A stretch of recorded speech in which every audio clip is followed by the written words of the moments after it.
shit, what's up? Cat abroad, back in this motherfucker. What's up, y'all? Got that motherfucking cat. What a hat. You look very country, cat. You look like a country cat. Never understood people wearing cowboy hats in the South. Like, that's Texas and West. The South does not have cowboys. You need cowboys out there on those western ranches. The South has ranches, but not like they do out west. Out west, they go on for miles. Never understood that. Cowboy hats in the South. They think they're country. No, that's usually like out of touch people that come in and then they're like, I'm be country. Cowboy hats, right? It's like, nah, man. Nah, dude. You're wearing a football helmet to a hockey game. The fuck, bro? You look retarded. You do. You look like you look special or something. Now, I guess somebody coming from out west and that's their clothes. That's different. That's how you dress because you live out there and do all that shit. But these motherfuckers are always like from Chicago or something, like Illinois or Indiana. Not knocking the states, but people from like upstate New York and definitely Michigan come down to the South. They think they have to do that stuff. Although the people come down from Michigan like to fish. What's up? Then they're cool all of a sudden. It's like Michigan people are like, oh, I like to fish. Go on. You know. I got this notebook, and I feel like John Doe from Seven. You ever see that movie, Seven? Kevin Spacey's character, John Doe. You know, they raided his apartment, he had all the notebooks, and Morgan Freeman was reading them. And he was like, oh, there's this mine poured out in paper in like no discernible order. While not as extensive as John Doe, I also don't cut my fingertips off, so, you know. But it just made me think of that character, like, damn, I filled this up, and you read the back stuff, and you're like, what the fuck was I smoking? Go back and look at your old body of work, and you're like, what the hell was I doing back then? That was 20 minutes ago. Oh, yeah. No, just playing. Anyways, got something a little different for us today, dude. I'm actually going to read to you out of Wiki. Yep, there went the view count. But this one was Jayman over there, like Australia. One of my bro out there from Australia. Oh my god, I love Australian people. You guys are so wild. He's like, oh, what do you hear about the Colt clan? Colt is in C-O-L-T. Clan is in just a group of a family member. Oh yeah, guys. I want to see Count Dankula cover this one. Let me know if he has or hasn't. Like, this would be something bizarre. Watch Count Dankula battle for Athens in Tennessee. Ooh, that's exciting. Well, watch that one after you watch this one. But the Colt clan incest case. Ooh, does that not just tagline? Cue the intro. Oh, shit. Rotrevor. I can't believe I didn't do this. You're listening to Rotrevor, Iniquitous, their first album. You know, what's up with that? Not the demo. I got the demo, but it's like the first album. Look at them dudes. Look at them dudes. Fuck yeah. It's like, it's old school, but it's like one of the more obscure old school. Like every now and then in the scene, you'd see somebody that had Rotrevor gear on, a shirt or something like that. I remember there was this Hispanic girl. Some dude, I didn't know the dude who she was with, but she had a Rotrevor shirt on, and I was like, oh, that chick knows what's up. Because you had to go see them, so clearly she had went and seen them. And I was like, she was the most underground motherfucker out there, wearing a Rotrevor shirt. Took me like 20, 30 years, but I finally got to see him live.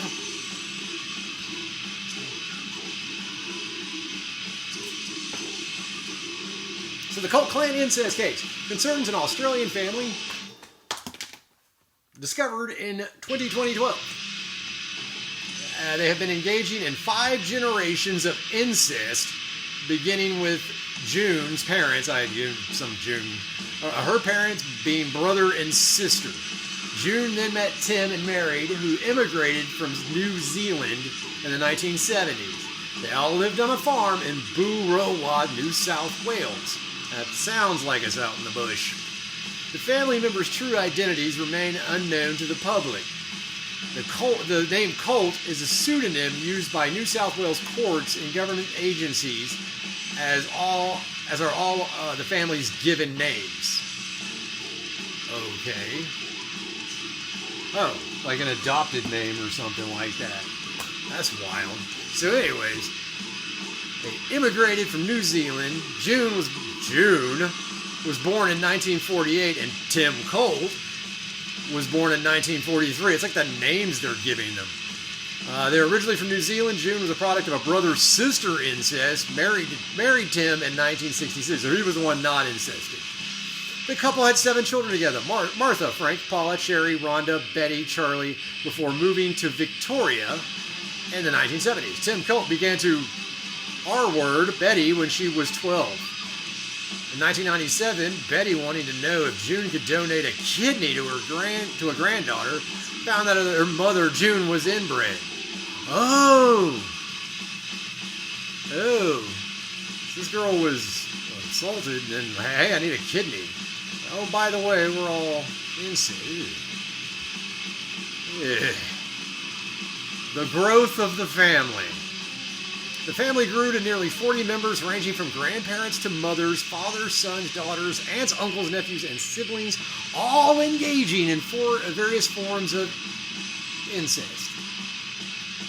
Many of the children suffered from deformities and medical problems. School attendance was transient and happened only when welfare officers visited the family, and once they're there, the children needed remedial teaching. Some of them tortured animals, mutilated their genitalia as a pastime. Holy fuck, that reminds me of that Albert Fish, the guy with all the pins and needles in his groin area and his penis and testicles. He liked to be smacked with nailed boars that jagged metal things and just tore flesh. He liked that done to his bottom. Oh, he was like abused like a serious motherfucker. Oh my god. But then you realize Texas Chainsaw Massacre wasn't crazy enough. Rochefort. From the album Iniquitous. Growth of the family. Did I just fucking read that? Yeah, I did just read that. Children and adults had regularly engaged in activities with conceived children, some with genetic deformities. Most of the children had fungal infections.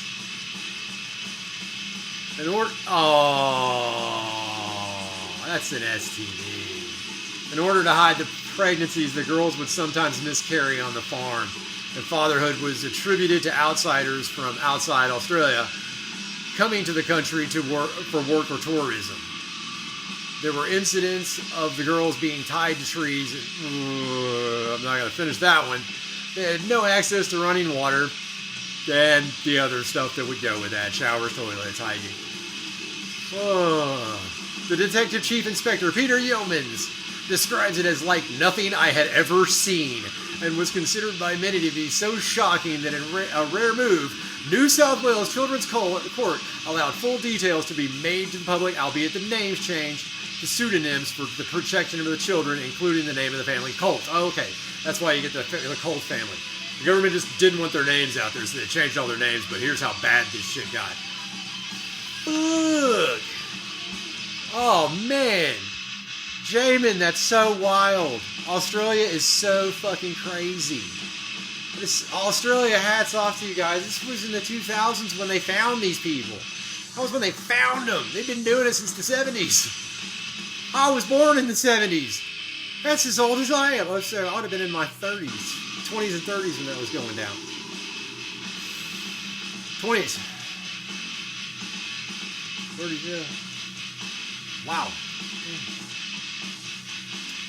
Relations with outsiders. After the death of June in 2001 and Tim in 2009, the family was led by Betty Colt. Betty and her younger brother Charlie had 12 children together. Her brother and her had 12 children. The family received multiple welfare payments, including disability and family support. At that point, I don't know what you would expect.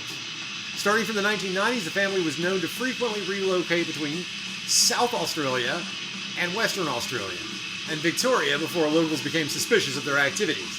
They relocated to New South Wales 30 kilometers or 90 miles, thank you, I appreciate the miles, outside of the small town of Buroa, 3.5 hours from southwest of Sydney. Ah, okay, cool. I know where that is. The police ultimately discovered nearly 40 members of the family living under squalid conditions in tents and shacks. They sometimes performed as a musical band that was originally formed by Tim. Oh, that'll be so cool to see the family incest band. Banjo picking. Oh, that one-string bass. Boom, boom, boom, boom, boom, boom, boom, boom, boom. Oh, yeah. Ah, who would pay to see that? Wait, so they had a mutant band and nobody noticed? Like, that was performing shows and nobody thought that was odd. Alright, that's cool.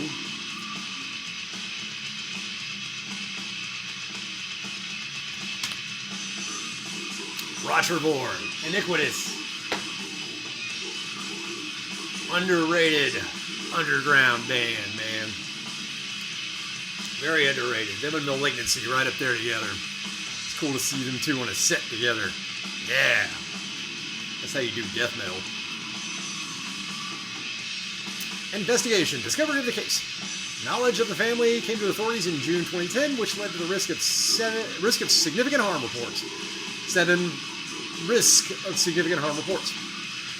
However, an official investigating was not opened until July 2012 when a child reported overhearing another child at a party, another child at a local primary school, speaking of an unkempt girl living in the bush who was pregnant with a child fathered by her brother. She was living in the bush. The child overheard the girl state that one of her sisters was pregnant and they did not know which one of her brothers was the father.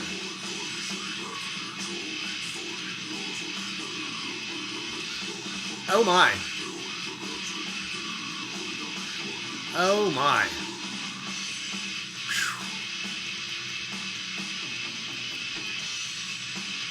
Police and welfare services involvement. I didn't know what to say to that, y'all. Come on, what do you say to that? Over the next year, police tracked the family down after obtaining an understanding of the living conditions in the family's encampment. But they put several children in foster care, yeah, rightfully so, including Bobby, Betty's son, with her younger brother, and Billy, Betty's son, with her older son.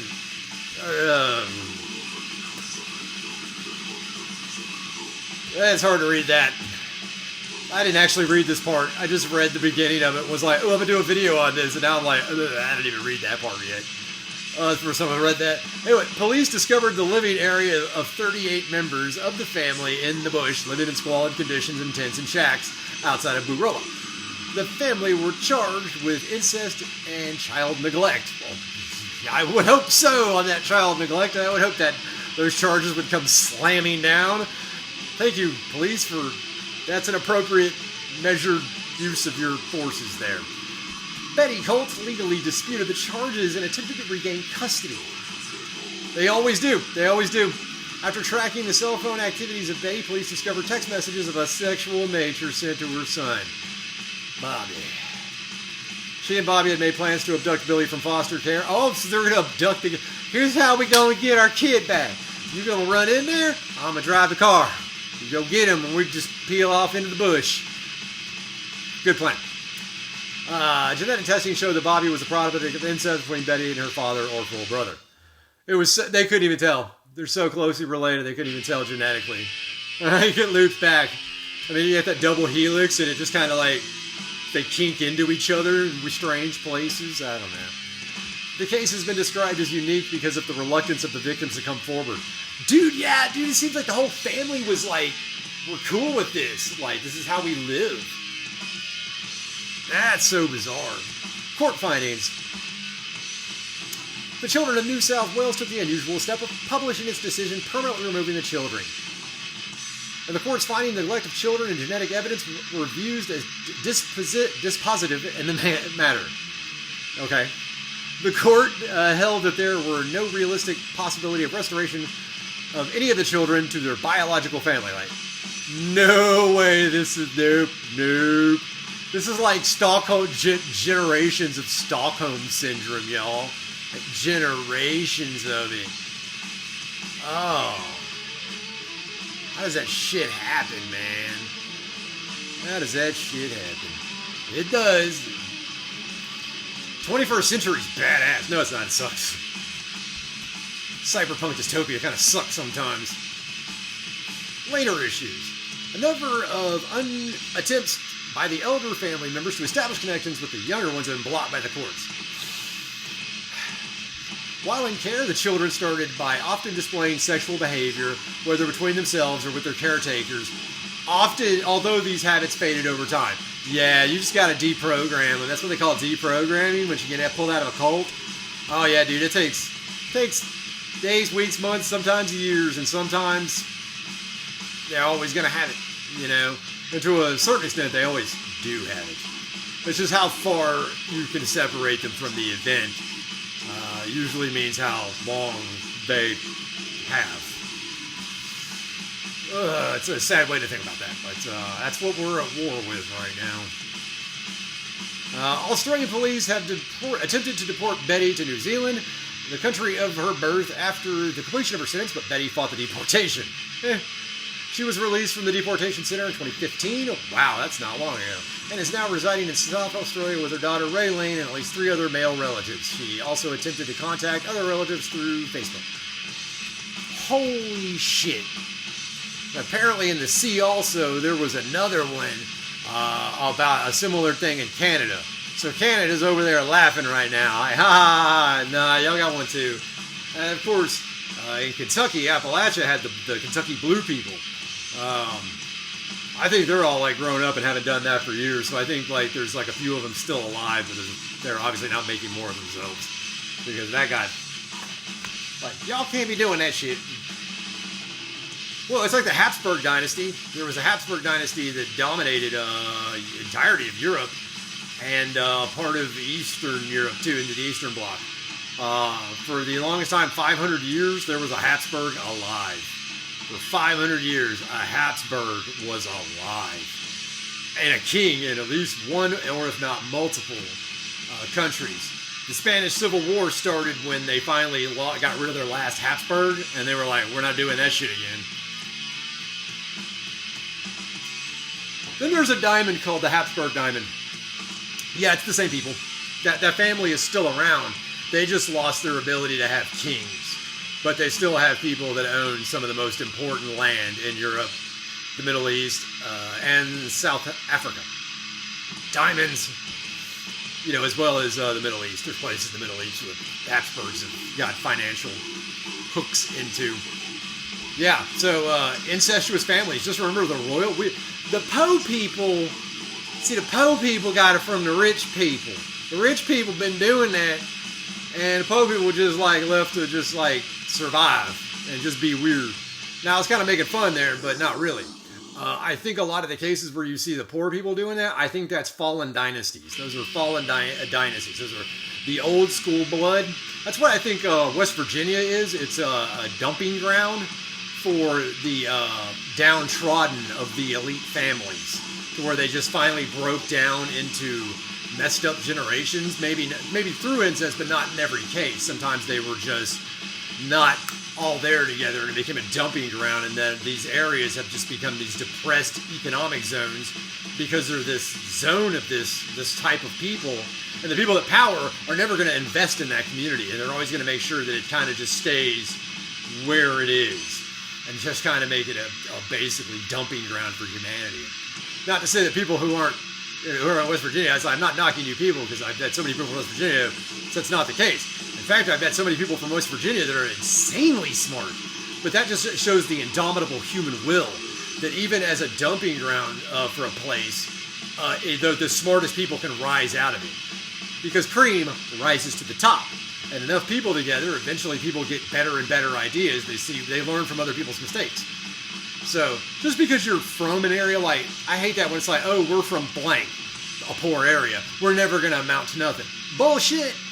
I've seen the smartest fucking people come out of the worst scenarios. Just because you're from there doesn't mean you're destined to die there. And trust me, some of the people that started dying there first, they actually came from much higher places and sank to rock bottom. And then some people just kind of get caught in the trap. Caught in the trap. I was caught in that trap, and I know some of you in the comments have been caught in the trap. We've all been caught in the trap. It's just endurance, will, perseverance. That is what gets you through. And then just faith, just hope in something. It doesn't have to be an Abrahamic religion. It's just hope. I mean, those people who are stranded on islands or stranded on like lifeboats in the sea, it's just indomitable will and faith. Like, I'm going to get out of this. I am going to see a better world, and it is not this bullshit. It doesn't have to be heaven, y'all. It doesn't have to be Jesus. It's just hope. It's just faith. It's just, that's what we're trying to kindle, and that's what humans need. And when we have that, we have an indomitable will. Every one of us across the world, no matter what language you speak or what country you're from, you are human. You have that will inside you. You are it. Some positive note here. I like to give those to y'all every now and then because I think we all need to hear it. And I'm doing this, saying that for you. I'm not saying it to hear myself speak. Maybe I am. I don't know. Anyways, Cattle Pride, Appalachian Warlord. That was Rotrevor, Iniquitous. Badass. See y'all next time.